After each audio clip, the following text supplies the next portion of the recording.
राधे राधे, हरे कृष्ण। प्रभु की असीम कृपा से आप सभी भक्तों को पौष शुक्ल पक्ष की उस पावन एकादशी की हार्दिक मंगल कामनाएं, जिसे शास्त्रों में वैकुंठ एकादशी और पुत्रदा एकादशी के नाम से जाना गया है। ये वही एकादशी है जिसमें भगवान श्री हरि अपने भक्तों पर विशेष करुणा बरसाते हैं और संतान, धर्म, भक्ति और वैकुंठ की प्राप्ति का मार्ग प्रशस्त करते हैं। इस बार एकादशी की तिथि 2 दिन होने के कारण अनेक श्रद्धालुओं के मन में संशय उत्पन्न हो गया है कि व्रत किस दिन करना अधिक शुद्ध और फलदायी रहेगा। इसलिए शास्त्र सम्मत विधि को सरल भाव में समझना अत्यंत आवश्यक हो जाता है। हिंदू पंचांग के अनुसार इस वर्ष पौष पुत्रदा एकादशी की तिथि 30 दिसंबर दिन मंगलवार को प्रातः 7:51 से प्रारंभ हो रही है और यह तिथि पूरे दिन रहती हुई अगले दिन 31 दिसंबर दिन बुधवार को प्रातः 5 बजे तक विद्यमान रहती है। मंगलवार को जो एकादशी पड़ रही है वह दशमी तिथि से युक्त एकादशी है, जबकि बुधवार को पड़ने वाली एकादशी शुद्ध एकादशी मानी गई है, क्योंकि उस दिन एकादशी और द्वादशी तिथि का संयोग बन रहा है, जिसे शास्त्रों में दूजी एकादशी कहा गया है। धर्म ग्रंथों का स्पष्ट निर्देश है कि जब एकादशी दशमी से युक्त हो और अगले दिन शुद्ध एकादशी उपलब्ध हो तो चाहे गृहस्थ हो या वैष्णव, सभी को शुद्ध एकादशी का ही व्रत रखना चाहिए। एकादशी व्रत केवल उपवास का नाम नहीं है, बल्कि इसमें हरिवासर का विशेष महत्व होता है। जब तक हरिवासर रहता है तब तक व्रत का पारण नहीं किया जाता। इस बार 31 दिसंबर दिन बुधवार को प्रातः 5 बजे से लेकर 11 बजे तक हरिवासर काल रहेगा। इस समय में व्रत खोलना निषिद्ध माना गया है। इसके अतिरिक्त एकादशी के नियमों के अनुसार मध्याह्न काल में भी व्रत पारण नहीं किया जाता, इसलिए 11 बजे से 1 बजे के बीच भी उपवास नहीं खोला जाता। यही कारण है कि बुधवार को एकादशी व्रत रखने वाले श्रद्धालुओं को गुरुवार 1 जनवरी को त्रयोदशी तिथि में प्रातः 7:14 से 9:18 के मध्य व्रत पारण करना सर्वश्रेष्ठ और दोष रहित माना गया है। जो भक्त मंगलवार के दिन एकादशी का व्रत रखने का संकल्प करते हैं, उन्हें यह समझना चाहिए कि उनका उपवास 24 घंटे से भी अधिक का हो जाएगा और उन्हें बुधवार को दोपहर 1:26 से 3:31 के बीच ही व्रत खोलना होगा। ये व्रत कठिन अवश्य है, परंतु श्रद्धा और सामर्थ्य के अनुसार किया गया प्रत्येक व्रत भगवान को स्वीकार्य होता है। शास्त्रों में भावना को प्रधान माना गया है, न कि केवल तिथि के कठोर गणित को। अब बात आती है दशमी तिथि के नियमों की, क्योंकि एकादशी व्रत की शुद्धता दशमी से ही आरंभ हो जाती है। जो भी भक्त मंगलवार या बुधवार किसी भी दिन एकादशी का व्रत रखते हैं, उन्हें दशमी तिथि के नियमों का पालन सोमवार के दिन ही करना होगा। इसी दिन तुलसी जी के पत्ते तोड़कर रख लिए जाते हैं और तुलसी माता में जल अर्पण किया जाता है। एकादशी के दिन तुलसी दल तोड़ना वर्जित माना गया है, किंतु यदि भूलवश पत्ते न तोड़े गए हों तो जो पत्ते स्वयं गिरे हुए हों उन्हें स्वच्छ जल से धोकर भगवान को अर्पित किया जा सकता है। एकादशी के दिन अन्न में विशेष रूप से चावल का पूर्ण त्याग किया जाता है। जो भक्त सात्विक भाव से व्रत का पालन करते हैं वे चावल के स्थान पर तिल का प्रयोग कर सकते हैं।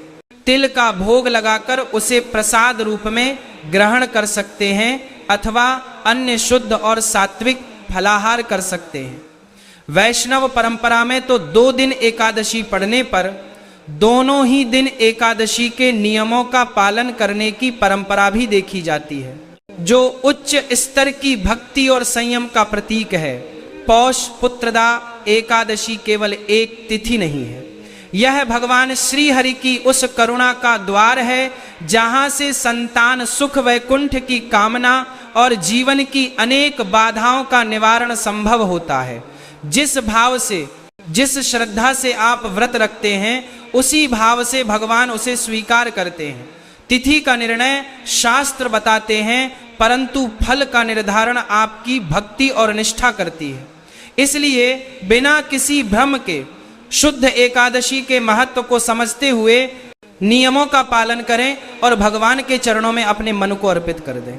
एकादशी का व्रत वास्तव में दशमी तिथि से ही आरंभ हो जाता है। दशमी के दिन भक्त को चाहिए कि वह सात्विक जीवन अपनाए, मन में किसी के प्रति द्वेष न रखे, अपशब्दों से बचे और जितना संभव हो उतना शांत और संयमित रहे। इस दिन लहसुन, प्याज, मांस, मदिरा और तामसिक भोजन का पूर्ण त्याग किया जाता है। दशमी के दिन ही तुलसी माता के पत्ते तोड़कर रख लेने चाहिए, क्योंकि एकादशी के दिन तुलसी दल तोड़ना शास्त्रों में निषिद्ध माना गया है। दशमी के दिन तुलसी जी में स्वच्छ जल अर्पित करना, दीपक जलाना और मन ही मन भगवान विष्णु का स्मरण करना व्रत की शुद्धता को कई गुना बढ़ा देता है। एकादशी के दिन ब्रह्म मुहूर्त में उठकर स्नान करना अत्यंत शुभ माना गया है। यदि संभव हो तो स्नान के जल में थोड़े से गंगा जल या तुलसी दल डालकर स्नान करें और स्नान के बाद स्वच्छ वस्त्र धारण करें। इसके पश्चात भगवान श्री हरि और माता लक्ष्मी का ध्यान करते हुए व्रत का संकल्प लेना चाहिए। संकल्प में अपनी सामर्थ्य के अनुसार यह भावना रखें कि आज के दिन अन्न, अहंकार और आलस्य तीनों का त्याग कर प्रभु की शरण में रहेंगे। संकल्प के बाद घर के पूजा स्थल को शुद्ध करें और वहां दीपक प्रज्वलित करें। पुत्रदा एकादशी के दिन पूजा विधि अत्यंत सरल है, परंतु भाव से परिपूर्ण होनी चाहिए। भगवान विष्णु या लक्ष्मी नारायण के स्वरूप को पीले या स्वच्छ वस्त्र अर्पित करें, चंदन या केसर का तिलक लगाएं, अक्षत अर्पित करें और तुलसी दल अवश्य चढ़ाएं। तुलसी भगवान को अत्यंत प्रिय है, इसलिए बिना तुलसी के विष्णु पूजन अधूरा माना गया है। इसके बाद धूप, दीप और नैवेद्य अर्पित करें। नैवेद्य में फल, मिष्ठान, सूखे मेवे या तिल से बनी वस्तुएं अर्पित की जा सकती हैं। एकादशी के दिन चावल का पूर्ण त्याग किया जाता है, इसलिए चावल से बनी किसी भी वस्तु का प्रयोग न करें। एकादशी के दिन क्या खाना चाहिए और क्या नहीं, यह प्रश्न कई भक्तों के मन में रहता है। शास्त्रों के अनुसार एकादशी पर अन्न ग्रहण नहीं किया जाता। विशेष रूप से चावल का सेवन पूर्णतः वर्जित है। जो भक्त निर्जला व्रत कर सकते हैं वे जल भी ग्रहण नहीं करते और केवल भगवान का नाम स्मरण करते हुए दिन व्यतीत करते हैं। जो भक्त निर्जला व्रत नहीं कर सकते वे फलाहार कर सकते हैं। फलाहार में फल, दूध, दही, मखाना, सिंघाड़े का आटा, कुट्टू का आटा, साबूदाना और तिल का सेवन किया जा सकता है।